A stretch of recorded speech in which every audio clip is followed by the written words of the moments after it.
comme le frère Poulain vient de nous parler pour Saint-Cécile de Milton, vraiment, il y a un move de Dieu depuis plusieurs mois qui a commencé. Puis il y a des gens dans nos assemblées qui sont vraiment touchés par le Seigneur. Et puis les gens sont sauvés, sont plusieurs de sauvés, là. Après ça, il y a beaucoup de gens qui sont guéris de n'importe quelle sorte de maladie. Et les gens sont délivrés des mauvaises habitudes, des démons, des esprits mauvais, des esprits mondains. Et le Seigneur délivre ces gens-là. Il y a des manifestations qu'on voit visiblement. Et c'est vraiment encourageant d'être là, puis de voir que Dieu est en action, puis qu'on est là, même, qu'on participe en toute liberté et sans obstacle. Fait que là, on m'a dit, comme le frère Poulain, on vous invite, soyez là, tous les dimanches, la puissance de Dieu, vous allez voir la puissance de Dieu, on vous promet ça. On ne gage pas sur ça, mais on vous promet ça.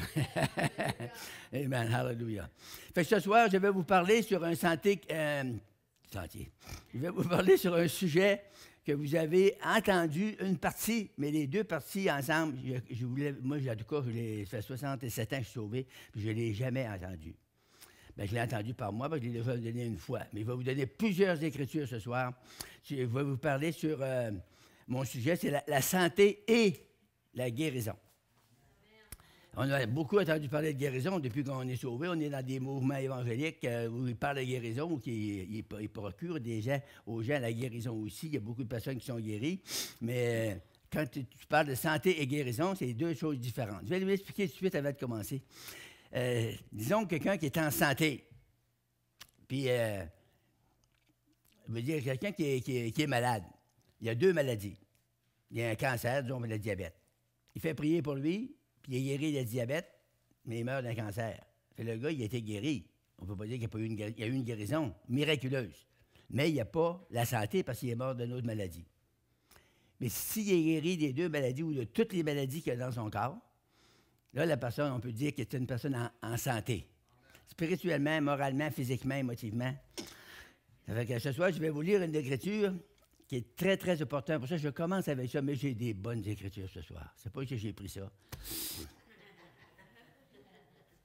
J'ai pris ça dans la Bible. C'est le livre par excellence. C'est la parole de Dieu. C'est indéniable, c'est irréfutable, c'est incontestable. C'est écrit noir sur blanc. Puis on va en lire une bonne partie ce soir dans l'Ancien Testament pour de ça. On va partir de là. Proverbe, le 3e chapitre, on va lire 10 versets. Wow! Seigneur Jésus, on te demande ce soir de nous diriger par ton esprit, de nous conduire dans la lecture de ta parole et dans la prédication ce soir. Prépare nos cœurs. Donne-nous un esprit bien disposé. Donne-nous un cœur ouvert, Seigneur. Au nom de Jésus-Christ, on relâche la puissance de Dieu pour que les gens ici soient touchés dans leur esprit, dans leur âme, dans leur corps. Que ce soit versé, Seigneur. Que les cœurs soient remplis de notions fraîches. Que le feu de l'esprit tombe sur nos corps mortels. Pour la protection au nom de Jésus-Christ. Amen. On lit ici de mon fils, ça c'est Salomon qui écrit ça. N'oublie pas mes enseignements et que ton cœur garde mes préceptes, car ils prolongeront les jours et les années de ta vie. Et même, vous avez une preuve ici, c'est vrai? Ils alimenteront ta paix. Que la bonté et la fidélité ne t'abandonnent pas. Lis-les à ton cou, écris-les sur les tables de ton cœur. Tu acquerras ainsi de la grâce et une raison saine aux yeux de Dieu et des hommes. Confie-toi à l'Éternel de tout ton cœur et ne t'appuie pas sur ta sagesse. Reconnais-le dans toutes tes voies et il aplanira tes sentiers. Ne sois pas sage à tes propres yeux, crains l'Éternel, détourne-toi du mal. Écoutez bien mon verset clé ce soir, et ce sera la santé pour tes muscles et un rafraîchissement pour tes os. C'est bon, hein? Honore l'Éternel avec tes biens et avec les prémices de tous tes revenus. Alors, tes greniers seront remplis d'abondance et tes cuves regorgeront de mou. C'est des belles promesses, hein? Moi, je trouve ça extraordinaire. Dieu nous parle de la santé, il nous parle de la guérison, il nous parle comment est-ce qu'on peut être béni, comment on peut être heureux quand on connaît la parole de Dieu. Puis il parle aussi, dans le verset 10, il nous parle de la prospérité. Ça nous appartient, ça. Les chrétiens, on doit être prospères. Prospère, ça ne veut pas dire millionnaire. Ça veut dire que vous avez assez pour vous, puis vous pouvez aider d'autres personnes. Fait que, merci Seigneur, il doit y en avoir des prospères ici ce soir. Fait que mon sujet ce soir, comme la sœur vous a dit tout à l'heure, c'est la santé à ceux qui obéissent. La condition, il y a une condition. La condition, c'est d'obéir à la parole. Si vous obéissez à la parole, attendez-vous à la santé, attendez-vous à la guérison, attendez-vous à la délivrance, attendez-vous à la guérison dans vos corps, et même attendez-vous à la prospérité financière. Ça nous appartient. Parce que Dieu l'a promis. Si on fait attention à sa parole, si on s'attache à la parole de Dieu, Dieu va nous bénir sur toute la ligne. Amen. Peut-être que vous n'avez pas tout saisi encore, mais j'ai une bonne nouvelle pour vous. Ce soir, vous allez on en saisit un petit peu à toutes les réunions. Là, à soir, c'est Frère Bouchard. C'est un vieux nerveux, puis 91 ans, puis il saute sur un bord, puis il saute sur l'autre des fois. Puis je peux vous dire de quoi ça va toucher votre esprit ce soir. Ça va toucher, vous allez dire, wow, il faut penser ça de même. Mais un autre va prêcher, vous allez avoir une autre révélation là, un autre touche là, c'est comme ça la parole de Dieu. C'est pour ça que le Seigneur il a établi des ministères. Il a établi comme des apôtres, des prophètes, des docteurs, des pasteurs, des évangélistes. Voyez-vous, j'ai tout appris ça par cœur pour vous. Là. Amen, hallelujah. Maintenant, qu'est-ce que ça veut dire le mot santé? On va analyser ça ensemble. Le mot santé, c'est un nom féminin, un mot latin qui se dit sanitas. C'est un état de celui qui est sain. Ça veut dire spirituellement, moralement, physiquement. Le mot santé, ça veut dire force, résistance, vigueur et vitalité. J'ai analysé aussi le mot muscle. Ça soit la santé pour tes muscles. Vous avez des muscles, oui? Un muscle, c'est un nom masculin. C'est un mot latin aussi qui veut dire musculus. C'est un organe charnu dont les contractions produisent des mouvements comme le cœur, les ligaments, les rotateurs, les tendons, toutes ces choses-là. C'est ça qu'on appelle des muscles. Puis ça veut dire qu'il va envoyer un rafraîchissement pour nos os.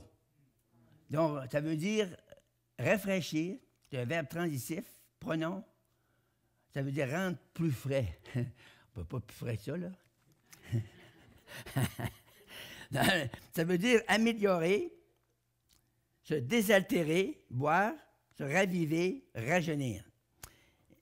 Bon, j'ai une autre explication ici, il ne faudrait pas que je l'oublie tout à l'heure. J'ai quelque chose dans un autre verset que je voudrais analyser pour vous. Vous allez voir comment c'est extraordinaire, c'est bon.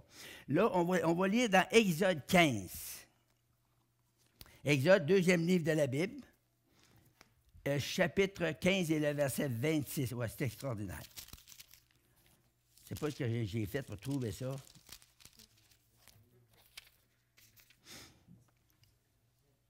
Bon, on va lire ça. Dieu dit, « Si tu écoutes attentivement la voix de l'Éternel ton Dieu, si tu fais ce qui lui est droit à ses yeux, si tu prêtes l'oreille à ses commandements, si tu observes toutes ses lois, Dieu dit, « Je ne te frapperai d'aucune maladie dont j'ai frappé les Égyptiens, car je suis l'Éternel qui te guérit. » C'est toute une promesse, hein? C'est merveilleux. Et la Bible nous dit au verset 27, c'est en dehors de mon texte un peu, mais je veux vous le donner parce que c'est quelque chose qui est très, très, très, très beau, c'est très intéressant, c'est très significatif aussi. Ça dit, ils arrivèrent à Élim, une place où il y avait 12 sources d'eau et 70 palmiers. Ils campèrent là près des eaux. Les enfants d'Israël étaient environ 1,5 million à 2 millions de gens. Là, il faut que vous compreniez qu'ils ils marchaient dans le désert. Dans le désert, comment est-ce qu'il y en a qui savent que c'est sec? Le mot le dit. Il n'y a pas d'eau, il n'y a pas de manger, il n'y a pas de vie, il n'y a personne qui peut vivre là. C'est du sable, c'est de la sécheresse. Et la Bible nous dit ici, ils arrivaient, après avoir marché là, des journées dans le désert, ils arrivaient à Élim. Pourquoi ils ne sont pas arrivés à une autre place? Eh bien, on a ici la réponse. Parce que, à Élim, le mot Élim, ça veut dire palmier. Il y avait 12 sources d'eau qui représentaient les 12 anciens du peuple d'Israël dans l'Ancien Testament et dans le Nouveau Testament. On peut dire que ces 12 sources d'eau-là représentaient les 12 apôtres. Ça va? Puis, l'eau, ça, c'est pour boire. C'est pour se satisfaire. C'est pour s'abreuver. Tu sais? Il y avait ça. Dieu avait... c'est des sources. Une source, vous savez que c'est pas un trou d'eau, là. Une source est vivante, ça regorge continuellement. On avait sur notre terre, tu voyais sortir ça bouillonnait tout le temps. Là. Ça fait s'il y avait 2 millions à boire, ça en prend de l'eau, là. Si ça arrêtait un petit trou d'eau, il l'aurait vidé vite, hein? Comprenez que c'était des sources d'eau, amen, qui représentent l'eau vive de la parole de Dieu, que les 12 anciens d'Israël donnaient aux enfants de Dieu en leur donnant la parole de Dieu. Et 70 palmiers, qui représentaient les 70 anciens d'Israël, amen, qui étaient là pour nourrir, pour abreuver les gens. Et ça, dans le Nouveau Testament, Jésus avait choisi 12 apôtres qui étaient là pour ça, pour donner la parole de Dieu, qui était l'eau vive, puis de fournir aux gens ce que les gens avaient besoin, afin de les abreuver dans la parole de Dieu. Et il y avait aussi 70 disciples que Jésus avait nommés avec lui pour faire la même chose, pour nourrir les gens, puis pour les abreuver. Fait que moi, je trouve que c'est très symbolique et c'est très, très le fun. Il y avait 70 palmiers. Un palmier, c'est fournissant. Le mot palmier veut dire fournissant. Ça fournit des dattes, des noix de coco, de l'huile de palme, du chou palmiste. Ça fournit du rotin, ça fournit de l'ivoire et des végétales. Puis beaucoup d'autres choses. Fait, vous voyez, c'était des choses que Dieu avait emmené les enfants d'Israël là. Oui, ils étaient dans le désert, mais il y avait juste cette place-là, là, quand sortant, ils ont arrivé, puis ils ont tout trouvé. C'est de la nourriture, ils ont trouvé de l'eau en masse, ils ont trouvé de la nourriture en masse. Et même, il y avait tout ça dans les palmiers, puis dans les sources d'eau. Fait que Dieu pourvoit pour ses enfants. S'ils auraient laissé dans le désert de même, puis ils n'auraient pas donné ça, bien, ils seraient morts de soif, ils seraient morts, ils auraient crevé, ça n'aurait pas été long. Fait que vous comprenez ça, n'est-ce pas? Maintenant, dans Deutéronome 7 et le verset 15,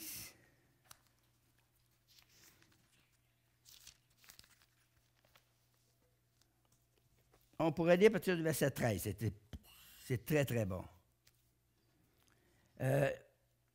Il t'aimera, il parle de Dieu au peuple d'Israël, il t'aimera, il te bénira, il te multipliera, il bénira le fruit de tes entrailles, le fruit de ton sol, ton blé, ton mou, ton huile, les portées de ton gros et de ton menu bétail, dans le pays qu'il a juré à tes pères de te donner.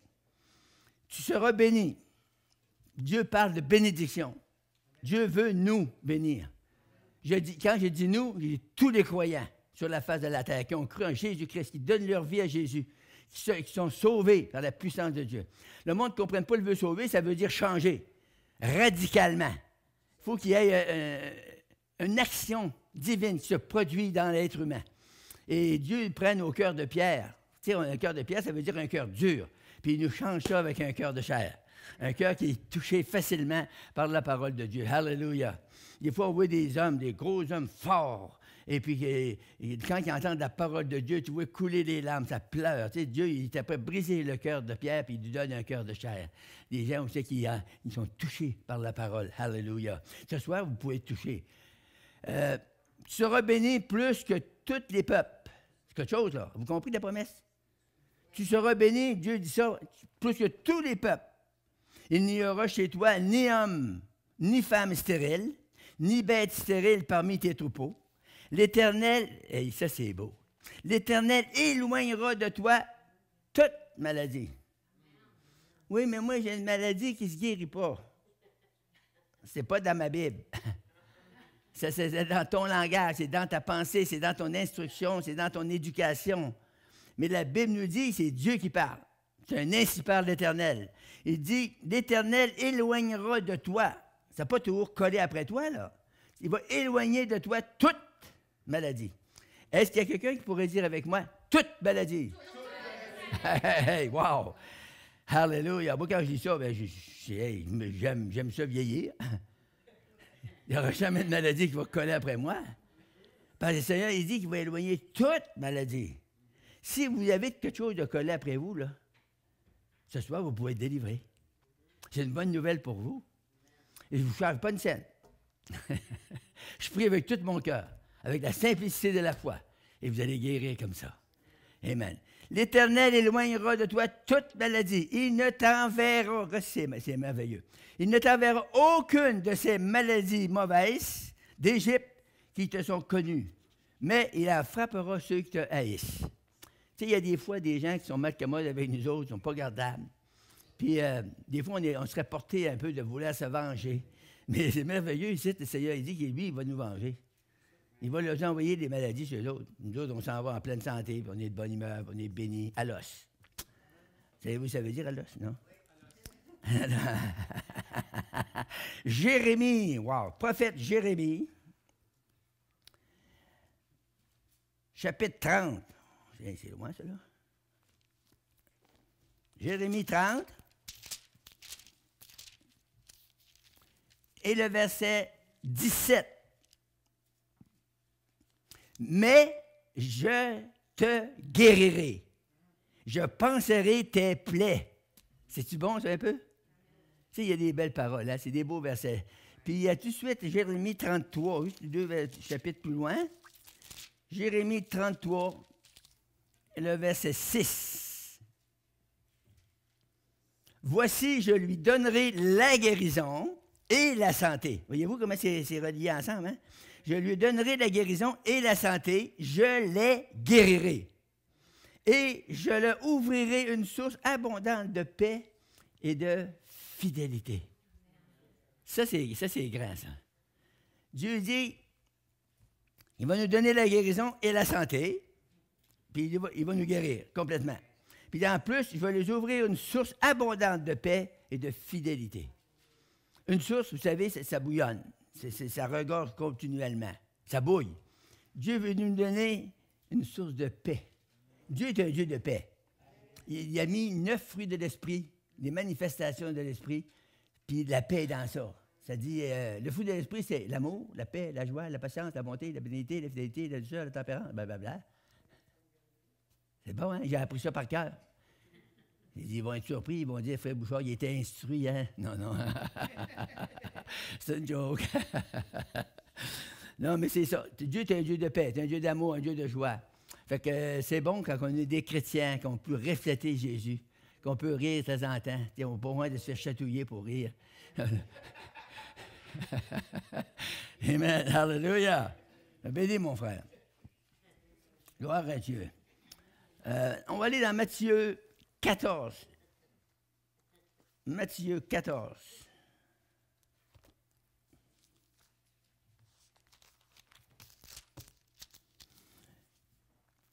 Et le verset 36.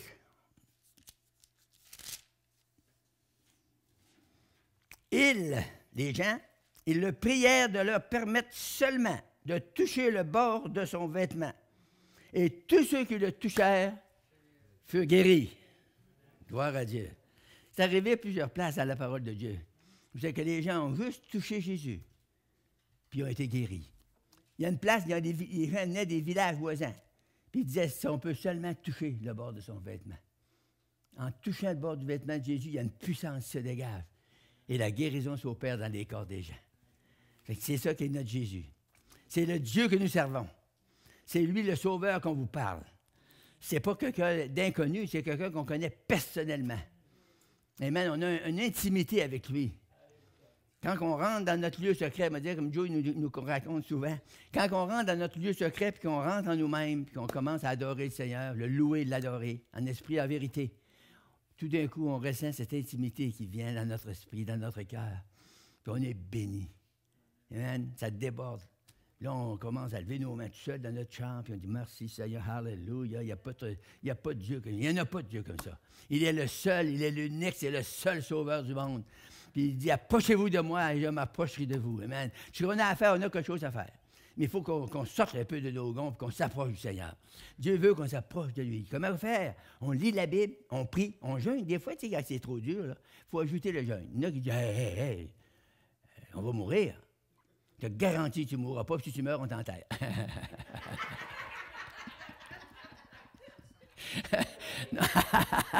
Non, c'est des jokes.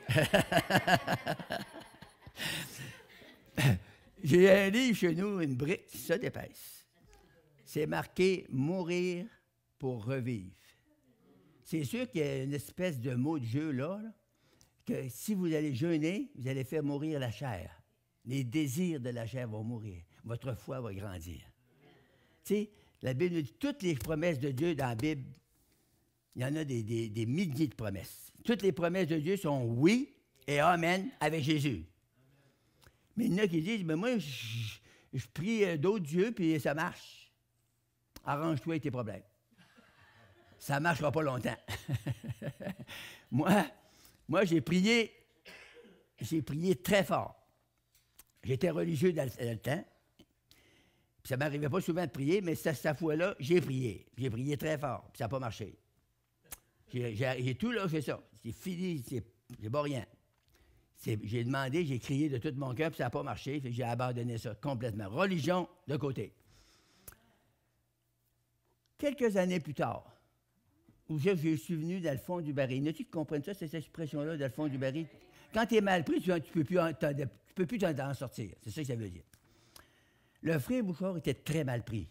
La boisson, pas la drogue, de ce temps-là, il n'y avait pas de drogue. Je n'aurais eu, je n'aurais pris, il n'y en avait pas. La boisson, la bataille, le blasphème, tout ce qui suit avec le paquet, là. Je m'en vais dans le nord, dans le Grand Nord. J'ai parti de la Gaspésie, je viens de la Gaspésie. Moi, je suis venu au monde-là, puis je me suis en allé dans le Grand Nord, en Abitibi. Hey, c'est loin. Ouh. J'ai arrivé là, puis j'en allais encore plus loin dans le nord, 400 000. Là, on était en plein bois, là, avec les ours. Puis, j'ai rencontré un chrétien, un homme intelligent comme vous, là. Puis là, il m'a dit que je pouvais être sauvé puis être guéri. J'étais malade, toi? J'ai sauvé qu'il faut que tu sois rendu au ciel, je ne veux pas mourir tout de suite. Pour être sauvé, il faut être rendu au ciel. Moi, je pensais, là, pour être sauvé, il fallait être rendu au ciel. Mais on peut être sauvé avant d'aller au ciel. Ça, c'est la bonne nouvelle. Et là, il m'a parlé de Jésus, mais moi tout, j'en ai parlé. Là, je me suis mis à y poser des questions. J'avais pas une grosse instruction, mais j'avais beaucoup de questions. J'en ai assez posé, je pense que j'allais enterrer de questions. Mais le gars, il connaissait la parole de Dieu. Il rouvrait la Bible, il disait, lis-les toi-même, lis-les toi-même. Ça, c'est écrit, c'est écrit. Wow, il lisait ça, c'était écrit. D'un coup, j'ai trouvé un passage dans Jérémie. J'ai juste coupé la Bible comme ça. Je n'avais jamais vu une Bible de ma vie à 25 ans. C'était marqué ceci. Maudit soit l'homme qui se confie dans l'homme et qui prend la chair pour son appui. Il est comme un misérable planté dans le désert. Il ne voit pas venir le bonheur. Eh, je me voyais tellement là. Je me voyais dans un désert spirituel, la mort dans l'ombre, une tristesse, une rage, prêt à tout détruire autour de moi. Ça m'a frappé tellement. J'ai resté figé. J'ai dit, qui ça? Il m'a donné quelques petites explications, mais un petit peu plus bas, c'est marqué « mais ». Il y a un « mais », là, tu sais. « Béni soit l'homme qui se confie en l'Éternel ».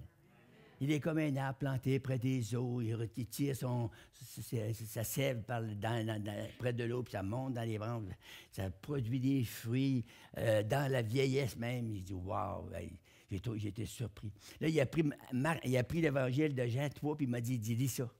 J'ai commencé à lire ça, c'est que Jésus dit, il faut que vous naissiez de nouveau. J'ai dit, wow, naître de nouveau? J'ai dit, ça veut dire changer de vie, ça? Lui, il dit, waouh, tu comprends? C'est ça, il faut que tu changes de vie. C'est ça que ça veut dire. J'étais content, là. Je comprends la parole. Mais, à partir de là, ma vie a changé. 2-3 jours dans le camp, un gros camp de bûcherons, là. Là, je harcelais de questions mon ami, puis lui, il me répondait avec la parole. J'ai appris pas mal de la parole, puis on témoignait tous les jours. Moi, les gars se mettaient à la table, puis ils se mettaient à manger. Moi, je disais, hey, les gars, vous priez pas avant de manger? Je disais, chez nous, il y a un que les porcs qui ne prient pas. Puis les gars faisaient des sauts, ils écoutaient. Je disais, hey, mon chum va prier, il connaît ça. Je faisais prier, il y avait 150 hommes qui la regardaient. On annonce la parole. Amen. Après ça, j'étais dans une petite église évangélique. Chez nous, dans Gaspésie, ils appelaient ça des mitaines. Toute une église, hein? Une mitaine. Ils appelaient ça comme ça. C'était niaiseux, hein? Fait que j'étais là. Puis là, j'ai entendu parler en d'autres langues. Hey, il y a des jeunes qui n'avaient jamais appris à rien de ça, parlaient la langue, les mains en l'air. Je disais à moi-même, il doit être fou. Ils ont fait prier un Amérindien. Quand il a commencé à prier, là, si j'avais eu un chapeau sur la tête, il aurait levé. La puissance de Dieu a tombé sur moi. J'étais en arrière de lui. Il a levé les bras en l'air, il a commencé à prier en anglais. C'était un Anglais qui travaillait au radar, il était habillé en police, une police. Fait que j'avais jamais entendu prier comme ça. Puis pour dire le vrai, je n'ai pas entendu beaucoup non plus après. L'onction avait tombé sur lui, là, puis il avait prié tellement fort là, que l'Esprit s'est répandu partout dans l'Assemblée. On était à peu près 125 là-dedans, ça broyait, le monde, ça criait, ça parlait en d'autres langues. Une manifestation extraordinaire. J'ai donné ma vie à Jésus-Christ. Le Seigneur, il a changé ma vie. Je suis devant vous ce soir. Je vous parle de Jésus. Si vous m'auriez demandé ça, là, 67 ans, je n'étais pas capable, j'aurais pu dire Jésus, mais je ne savais pas qui ça voulait dire. Je ne savais pas Jésus, c'est qui c'était. C'est Dieu! C'est lui qui a créé le ciel, la terre, la mer, les abîmes plus profonds que la mer. Alléluia! Il est ici ce soir, présent. Vous allez dire, je ne le vois pas? Non. Tu ne le vois pas, mais tu peux le sentir. Moi, là, je peux prier pour toi à soi, puis la puissance va venir sur toi. Tu vas être guéri, tu vas être délivré des choses, tu vas dire, waouh, j'ai rien vu, mais j'ai senti la présence de Dieu.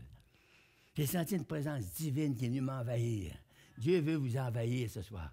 Dieu veut vous toucher ce soir. Vous et moi, il veut nous toucher. Il veut nous rencontrer. Moi, j'aime mieux avoir une rencontre avec Jésus qu'avec un ours noir.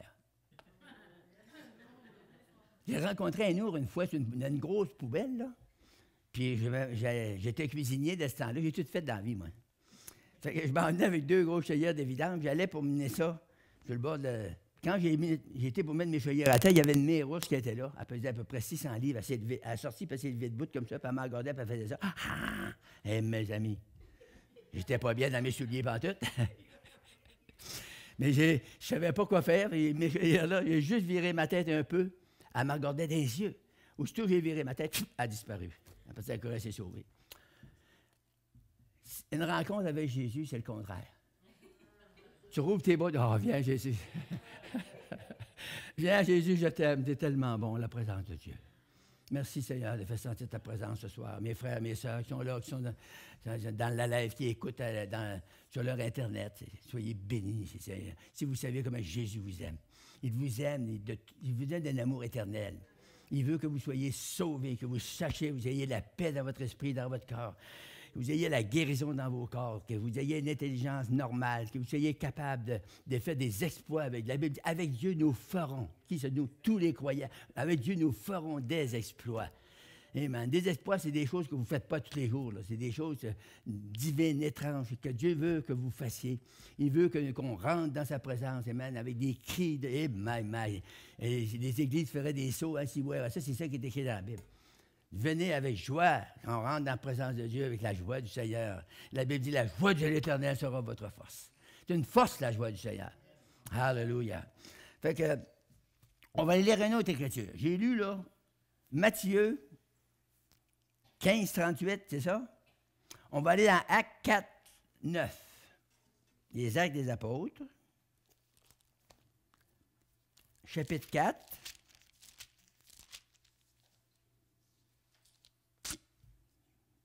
Là, c'est 9 et 10. Ah, ici. Alors, Pierre, rempli du Saint-Esprit, leur dit, chef du peuple et ancien d'Israël, puisque nous sommes interrogés aujourd'hui sur un bienfait accordé à un homme malade, afin que nous disions comment il a été guéri. Sachez-le tous, et que tout le peuple d'Israël le sache. C'est par le nom de Jésus-Christ de Nazareth que vous avez crucifié et que Dieu a ressuscité des morts. C'est par lui que cet homme se présente en pleine santé devant vous. C'est beau, hein? En pleine santé. Dieu veut que vous soyez, que nous soyons en pleine santé. Alléluia. Je suis content de vous annoncer des bonnes nouvelles ce soir. Il y a tellement de mauvaises nouvelles. Hein? Quand on rouvre la TV, là, c'est plein de mauvaises nouvelles. Mais là, quand on rouvre la Bible, c'est plein de bonnes nouvelles. Ce soir, on rouvre la Bible ensemble, on lit la parole ensemble, et on croit la parole ensemble, et même puis on va prier ensemble, on peut adorer Dieu ensemble, on peut le louer ce soir ensemble. Alléluia. Et lorsqu'on fait ces choses-là, Dieu agit par sa présence glorieuse. Et au verset 12, ce n'est pas dans mon message, mais je veux vous le dire. Dans le verset 12, ça nous dit « Il n'y a de salut en aucun autre. Car il n'y a sous le ciel aucun autre nom qui a été donné parmi les hommes, par lequel nous devions être sauvés. » Il n'y en a pas d'autres. Il y en a qui vont sortir toutes sortes de noms religieux. Ça paraît beau, mais il n'y a rien là-dedans.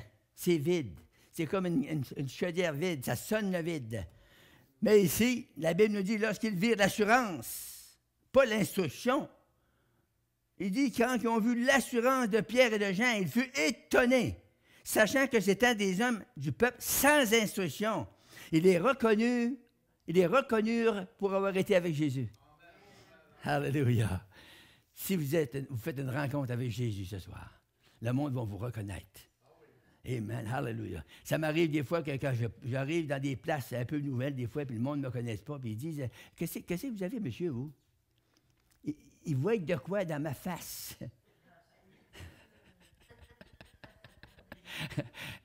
Qui est plus comique que quelqu'un qui n'a pas Jésus. C'est la paix qu'on a. C'est une paix qui nous inonde. C'est une paix profonde. C'est une paix, c'était extraordinaire. Dans les moments de trouble, il fait juste se reposer sur Jésus. Puis, plus qu'on avance avec Jésus, plus qu'on fait des expériences. Mais on a toujours des besoins. Vous ne pouvez jamais dire que ça fait 100 ans que vous êtes sauvés. Vous ne pouvez jamais dire « je sais tout ». Plus qu'on avance, plus qu'on s'aperçoit qu'on ne sait rien. Il y a quelques années, j'ai brûlé un feu rouge. Je ne l'ai pas fait, là. J'ai été pour le faire. Quand je me suis aperçu que la lumière a tombé rouge, j'ai freiné, puis mes roues, ils ont grinché, qu'ils appellent ça. Là. Ils ont crié un peu, tu sais, sur l'asphalte. Puis il y avait une police, 2 polices, 3 polices. Non, ils passaient en avant. Là, il m'a donné une infraction, comme j'avais passé sur la route. Je n'ai pas passé, je l'ai arrêté, puis il était en avant de moi. Lui, il passait sur l'autre bord. Là, il m'arrive avec un ticket, puis il m'avait mis une numéro rouge. Mais j'ai dit, t'es pas honnête? Comment ça? Là, j'ai dit, tu m'as donné un feu rouge, je n'ai pas passé sur le feu rouge. Si j'aurais passé, je t'aurais tué, tu étais là, toi. J'ai freiné, j'ai fait grincer mes roues un peu, mais j'ai eu le temps d'arrêter en masse. Fait que non, il m'a donné le feu. Fait que là, j'ai dit qu'il était malhonnête. C'était correct de dire ça, me semble. Tu sais, un chrétien, c'est point fou, là. Si tu me voles 100 piastres, ça va mériter. Si je te le donne, c'est une autre affaire. Fait que je venais d'avoir mon permis du Québec, ma licence, il m'avait renouvelé, puis il m'avait dit, vous êtes bon, M. Bouchard, un autre 2 ans. En vieillissant, ça marche de même, hein? Par 2 ans. Fait que là, bon, c'est correct, mets ça dans mon portefeuille, puis je pogne l'étiquette 2 jours après. 2 ou 3 jours après, j'ai reçu une autre chose, un autre papier du gouvernement du Québec, puis là, il fallait que j'y aille à repasser un test d'inaptitude sur la route. Fait que là, ben, naturellement, tu sais, quand t'es rendu, j'avais 91, disons, moins 3-4 ans, au moment où j'ai eu ça. Hein? Au moment, ça, c'est mon épouse.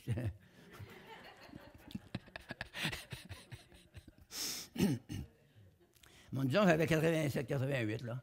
89. Je pogne les nerfs. T'es évangéliste, t'as pogné les nerfs? Ah oui, je suis fait en chair. J'ai un corps de chair, 150 livres de chair. J'ai des nerfs. Et là, ben, ça m'a énervé, puis là, j'ai prié, mais j'ai dit, prie donc pour moi, prie donc pour moi, toi, j'ai fait prier le pasteur, j'ai fait prier 5-6 personnes. Fait que, il n'y avait rien qui se passait. J'étais toujours stressé. Fait que là, le soir, avant de me coucher, le lendemain matin, j'allais passer le test. Fait que là, j'ai dit, wow. Je connaissais les gens qui avaient à la SAC. J'ai dit, s'il faudrait, ce serait les gars qui ont parlé à Baptiste. J'avais été là la semaine d'avant, puis il y avait une jeune fille qui posait un test. Elle était toute petite, elle pesait pas 100 livres. Puis ils ont fait prendre le gros règle de bois, là. Prends ça, là! Prends ça, là! Tu le sors! Hey! S'il aurait dit ça à moi, là, j'aurais perdu ma chrétienté. Non, non.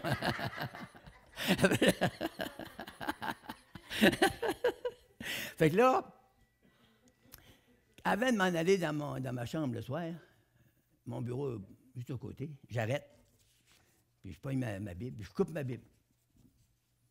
Puis je lis une écriture que David a eue. Je voyais continuellement l'Éternel à mes côtés. Je dis, wow!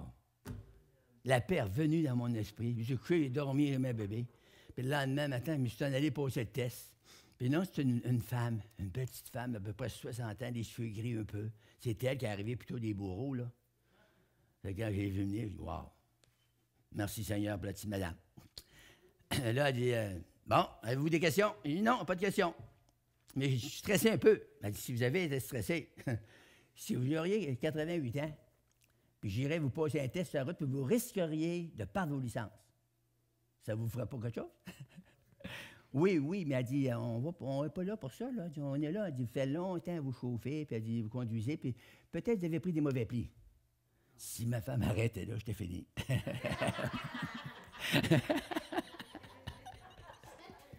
Mais...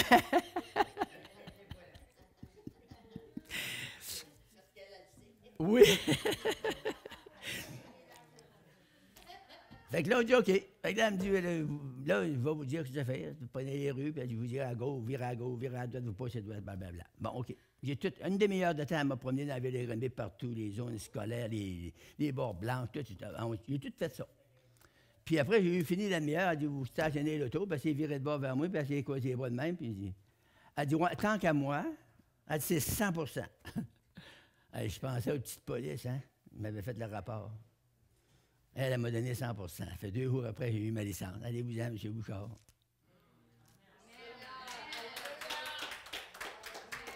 C'est ça la paix. C'est ça la paix. Mais des fois, avant de l'avoir, on est des humains. Puis on est un peu embrouillés des fois dans nos pensées. Puis on est porté à s'irriter un peu, tu sais. Amen, petite madame. Oh, c'est vrai, vraiment vrai. Fait que, c'est que je veux vous dire. Je veux vous dire que si vous faites attention, on marche le mieux qu'on peut, le plus simplement possible, mais on rencontre des épines des fois dans nos rencontres, sur notre route, puis il y a des obstacles. C'est ça qu'il faut franchir. Il faut s'habituer, à titre de chrétien, d'enfant de Dieu, qu'on est là pour donner l'exemple aussi, puis on a la parole pour nous conduire, pour nous dire quoi faire. On n'est pas toujours à 100 là. Vous ne savez pas. Vous, quand vous voyez avancer le frère Bouchard, vous dites ça, c'est le meilleur. Ben, pas le meilleur du pasteur, mais le meilleur. Puis là, d'un coup, si je ferais une petite gaffe devant vous, vous direz, il m'a déçu, lui. C'est drôle, un autre ne vous décevrait pas. C'est pour ça qu'il y a des évangélistes, des ministères qu'on exerce devant les gens. C'est une grande délicatesse. Tu sais? Il faut que vous reconnaissiez qu'on est des humains comme vous autres, qu'on peut avoir des failles comme vous autres. Mais il faut qu'on fasse attention, qu'on veille sur nos voies. Ça, c'est pas un pour les pasteurs, c'est pour tous les chrétiens. Il faut veiller sur notre conduite, il faut veiller sur nos voies. Quand on fait une coche, un petit peu, on s'aperçoit, on a désobéi au Seigneur, on demande pardon au Seigneur. C'est fini. Avec des humains, c'est pas fini. Parce que les autres, des humains, ils disent, je te pardonne, mais elle ne recommence pas. Ça, c'est le pardon des humains. Et pardon, j'ai demandé pardon une fois à un gars, il dit, je te pardonne, mais il dit, recommence pas. J'ai dit, toi non plus.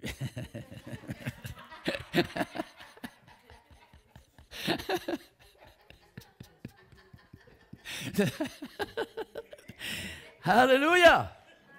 Wow! On va aller dans Acte 9.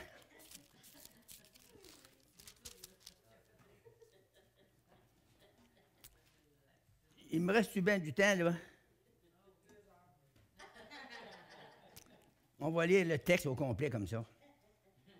On va partir du verset 31. L'Église était en paix dans toute la Judée, la Galilée, la Samarie.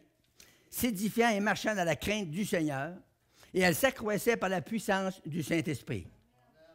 Comme Pierre visitait tous les saints, il descendit aussi vers ceux qui demeuraient à Lyde. Il trouva un homme nommé Énée. Qui aimerait s'appeler Énée ici?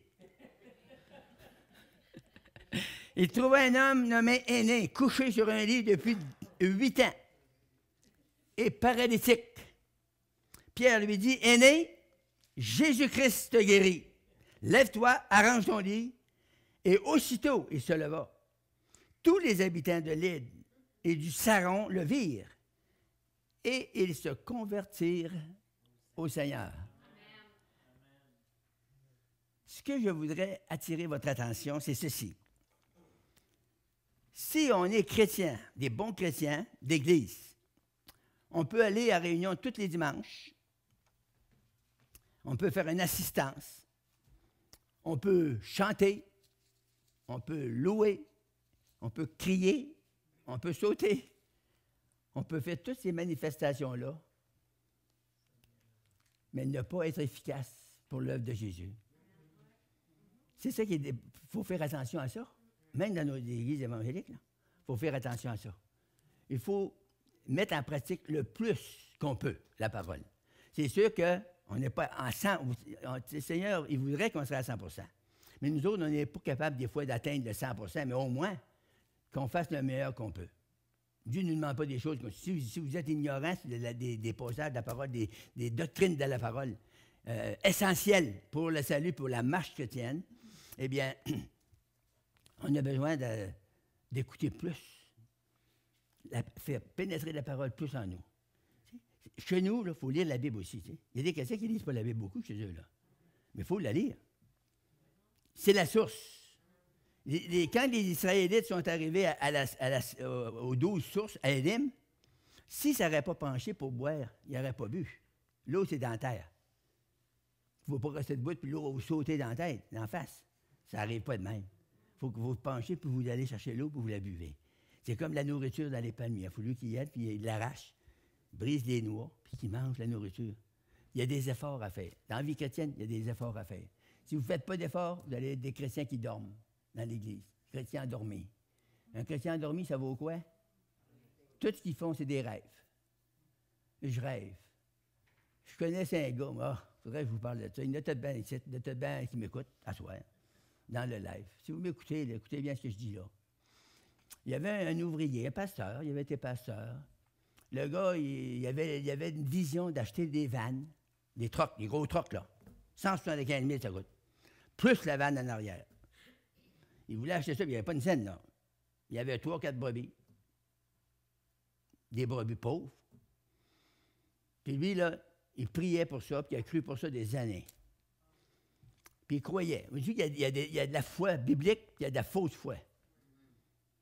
L'imagination, là, c'est pas de la foi. Tu sais, les visions qu'on a charnelles, c'est pas de la foi, ça. Puis ça ne vira jamais en foi. Ça va foirer.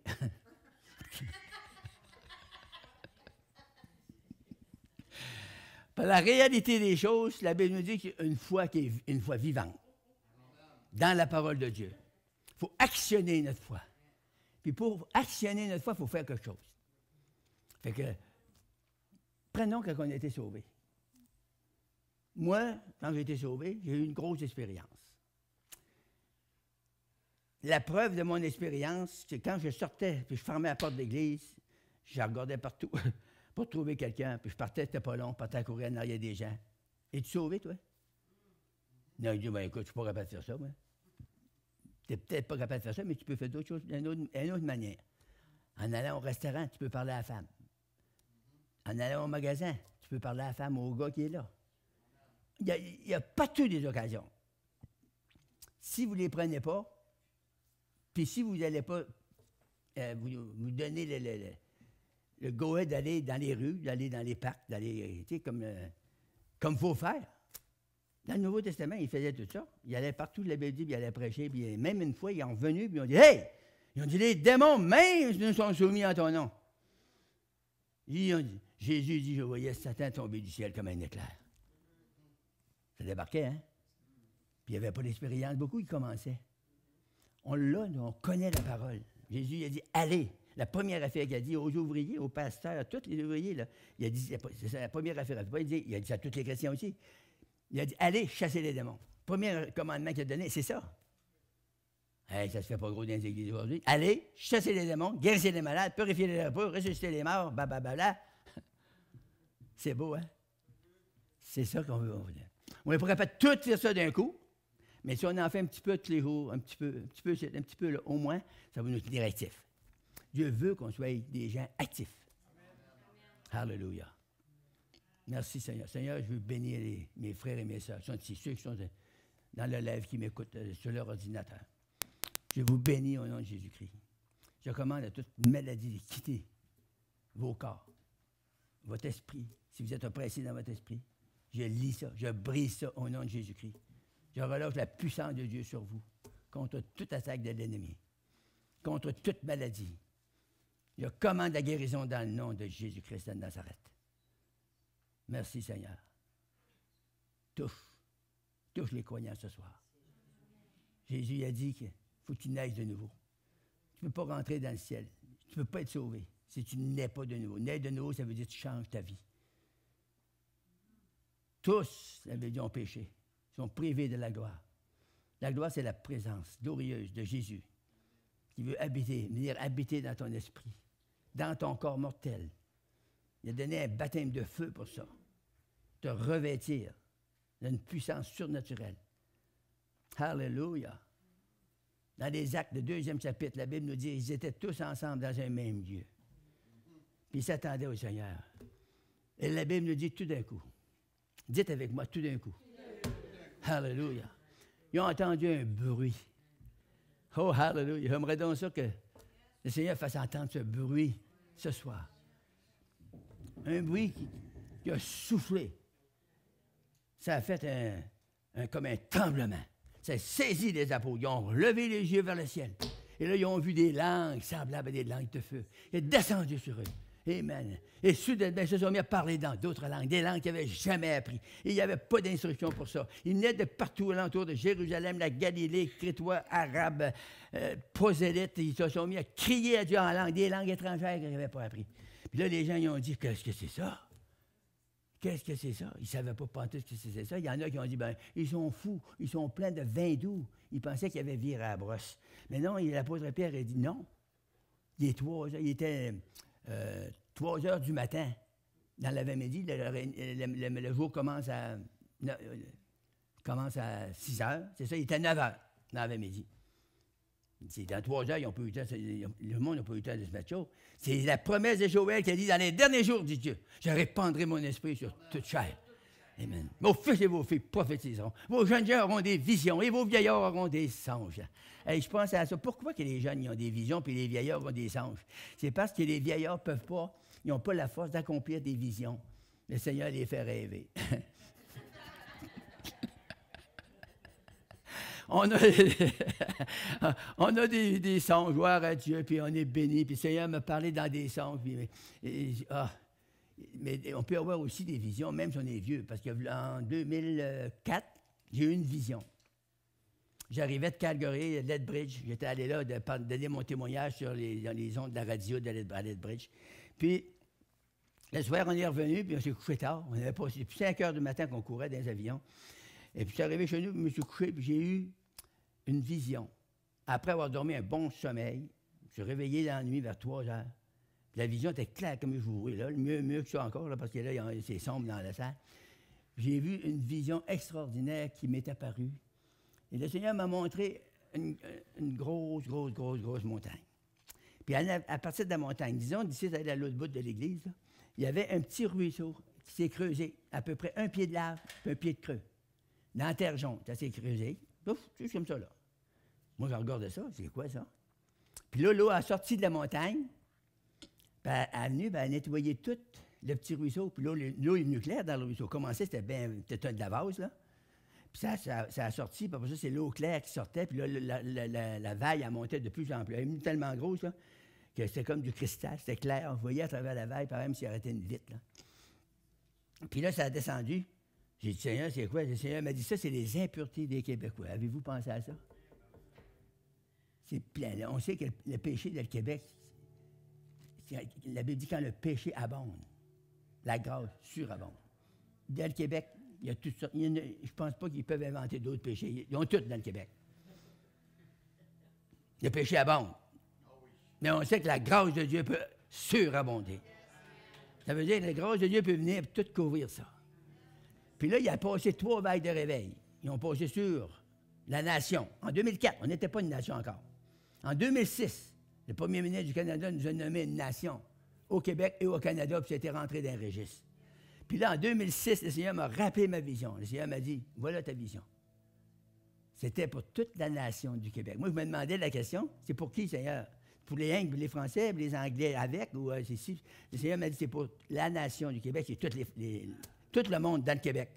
Puis ils vont tout arroser par les 3 vagues. Il y a 3 vagues qui ont passé sur la province de Québec.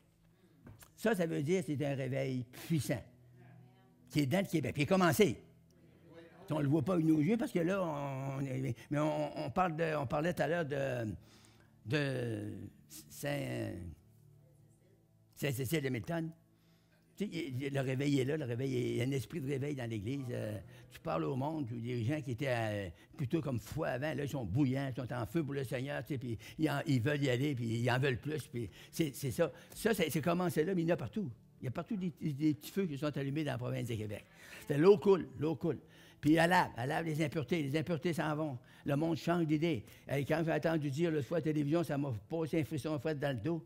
La PEG à Montréal, ils ont baissé pas mal de crainte dans le manière de tuer du monde, puis ces affaires-là. Là.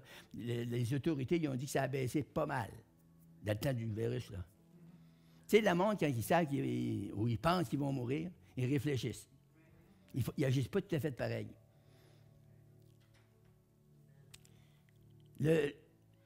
Ça achève, OK. Le virus, c'était très mauvais. C'est sûr, c'est un affaire diabolique au bout. Mais, Dieu prend des choses mauvaises puis il fait tourner en bien. Dieu va sortir du bien de ça. Puis le bien qui va sortir, là, c'est qui va jouir de ça? C'est nous autres. On va être bénis à l'os. Moi, là, j'ai déjà envie de commencer à danser ce soir. Alléluia. Parce que je sais que la province du Québec va être lavée au complet. Merci Seigneur. Ça va être un souffle surnaturel, un souffle extraordinaire, un souffle divin, un souffle puissant. Alléluia. Gloire à Dieu. Fait que préparons-nous, chers chrétiens. Seigneur Jésus, on te remercie pour ton onction, on te remercie pour ta puissance. Seigneur, merci pour ta présence glorieuse au milieu des enfants de Dieu. Seigneur, nous t'aimons, Seigneur. Et nous prions que lorsqu'on se rencontre, il y a des manifestations surnaturelles, que les dons de l'Esprit, les 12 dons de l'Esprit soient manifestés, ces 9 dons de l'Esprit soient manifestés, de sorte que tous les chrétiens soient encouragés, soient fortifiés dans l'esprit de puissance, de résurrection, Seigneur, pour aller vers les nouveaux, pour produire beaucoup de miracles, afin que les gens soient sauvés, soient guéris, soient délivrés, soient remplis du Saint-Esprit et baptisés de feu au nom de Jésus. Amen.